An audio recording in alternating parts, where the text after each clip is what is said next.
क्या कांग्रेस पर हमलावर होकर विपक्षी गठबंधन में पीएम मोदी कोई बड़ी दरार डाल पाएंगे? क्या कांग्रेस पर प्रधानमंत्री नरेंद्र मोदी के बयान के बाद विपक्षी गठबंधन में किसी भी तरीके की दूरी आएगी? आइए आपको समझाते हैं प्रधानमंत्री नरेंद्र मोदी के कांग्रेस पर जो उन्होंने निशाना लगाया था, जो वार किए थे, उसके सियासी मायने क्या हैं। लोकसभा में अपने 2 घंटे से ज्यादा के भाषण के दौरान प्रधानमंत्री नरेंद्र मोदी ने विपक्ष के नाम पर सबसे ज्यादा कांग्रेस पार्टी को ही घेरा। नरेंद्र मोदी का कांग्रेस पर यह हमला तब सबसे ज्यादा आक्रामक था जब तमाम दलों के गठबंधन के साथ विपक्षी दलों ने अपना बड़ा गठबंधन इंडिया बना लिया। राजनीतिक जानकारों का मानना है कि प्रधानमंत्री नरेंद्र मोदी ने यूं ही विपक्ष के नाम पर कांग्रेस को नहीं घेरा। इस बात के पीछे कई सारे सियासी मायने हैं। उन तमाम सियासी मायनों में से एक जो सबसे बड़ा पहलू है वो ये भी माना जा रहा है कि विपक्षी दलों में कांग्रेस को सबसे बड़ा बताकर अन्य प्रमुख विपक्षी दलों को कांग्रेस की तुलना में कमजोर साबित करने को दिखाया जाए या उसे कमजोर साबित किया जाए। प्रधानमंत्री नरेंद्र मोदी ने अपने भाषण के दौरान मणिपुर से लेकर देश के अन्य तमाम राज्यों में होने वाली अस्थिरता पर कांग्रेस को ही निशाने पर लिया। प्रधानमंत्री ने विपक्ष के नाम पर सबसे पहले कांग्रेस के संसदीय दल के नेता अधीर रंजन चौधरी पर कटाक्ष के साथ अपनी शुरुआत की। उसके बाद प्रधानमंत्री नरेंद्र मोदी ने लगातार कांग्रेस पर हमला बोला।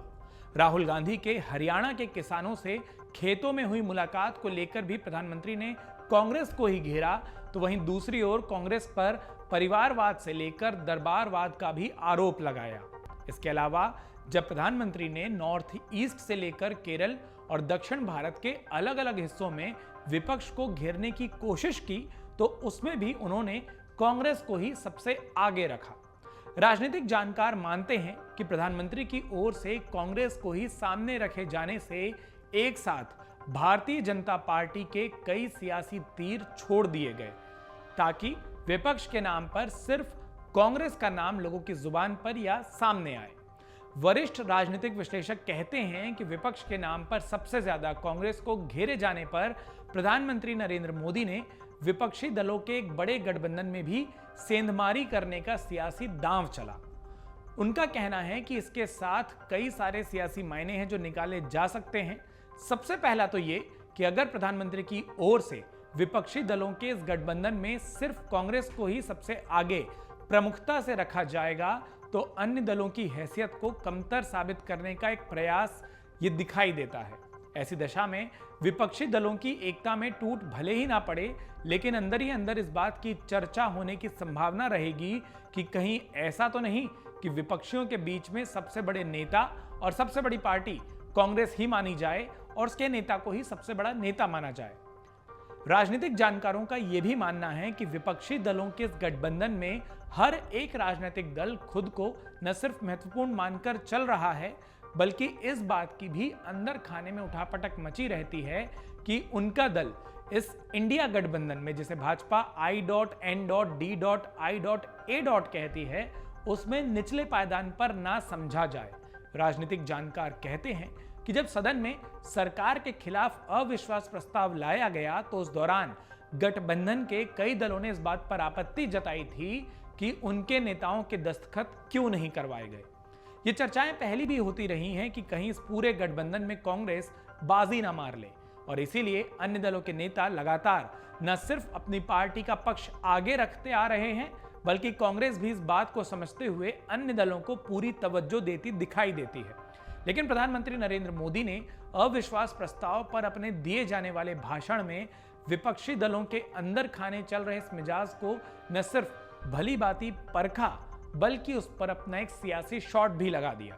सियासी जानकार बताते हैं कि प्रधानमंत्री नरेंद्र मोदी के 2 घंटे से ज्यादा चले इस भाषण का सार अगर समझा जाए, तो उसमें सबसे महत्वपूर्ण बात निकलकर यही सामने आती है कि प्रधानमंत्री मोदी ने अपने समूचे भाषण का अपनी सरकार की उपलब्धियों का जिक्र करने में तो वो समय लिया, साथ में कांग्रेस को निशाने पर लेने पर भी खूब इसका उपयोग किया, इस मौके का खूब फायदा उठाया।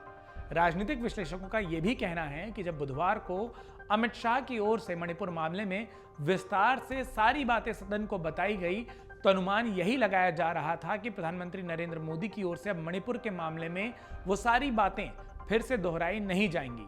प्रधानमंत्री ने अपने भाषण के शुरुआती हिस्से में लगातार विपक्ष को निशाने पर लिया और विपक्ष के नाम पर भी कांग्रेस पार्टी ही सबसे ज्यादा प्रधानमंत्री मोदी के निशाने पर रही। हालांकि कांग्रेस को निशाने पर लेने के मामले में राजनीतिक विश्लेषकों का मानना है क्योंकि कांग्रेस ने इस देश में काफी लंबे समय तक शासन किया है, राज किया है, इसलिए जब भी पुराने मामलों घोटालों का जिक्र होता है तो कांग्रेस का नाम अपने आप ही सबसे पहले आ जाता है।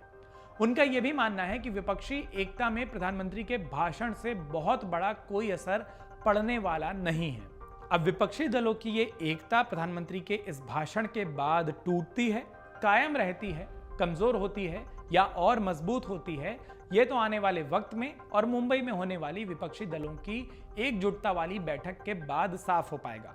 लेकिन इतना जरूर है कि प्रधानमंत्री नरेंद्र मोदी ने जिस तरीके से कांग्रेस पार्टी से लेकर राहुल गांधी पर खूब सियासी वार किए, उसका असर या यूं कह लें कि उसके सारे प्रत्युत्तर, सारे जवाब कांग्रेस की ओर से सबसे ज्यादा आ रहे हैं। और ऐसे में अविश्वास प्रस्ताव जो कि सत्ता पक्ष और विपक्ष के बीच की बहस दिखाई दे रही थी, अब प्रधानमंत्री नरेंद्र मोदी के भाषण के बाद वो प्रधानमंत्री के वार बनाम कांग्रेस के पलटवार होती ज्यादा दिखाई दे रही है। अमर उजाला अब आपके टीवी पर भी। अपने स्मार्ट टीवी पर YouTube पर सर्च करें अमर उजाला, चैनल सब्सक्राइब करें और देखें ताजा खबरें, वो भी HD क्वालिटी में। और हाँ, बेल आइकन दबाना ना भूलें ताकि हर खबर हो आपके घर। अमर उजाला, निष्पक्ष, निर्भीक, निरंतर।